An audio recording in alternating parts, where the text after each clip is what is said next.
አልፌያለሁና እመቤቴ ያን ሁሉ መከራ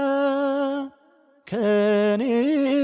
ጋር ስለሆንሽ እመቤቴ ስምሽን ስጠራ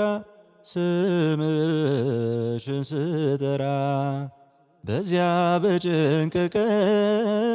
ድንግል እጅግ በሚያስፈራው ድንግል ማን ያድነኝ ነበር ድንግል ስምሽን ባልጠራ ድንግል በሞትና ሕይወት ድንግል መካከል ብሆንም ድንግል ታምርሽ አነሳኝ ድንግል ማርያም አልተውሽኝም ድንግል አልተውሽኝም።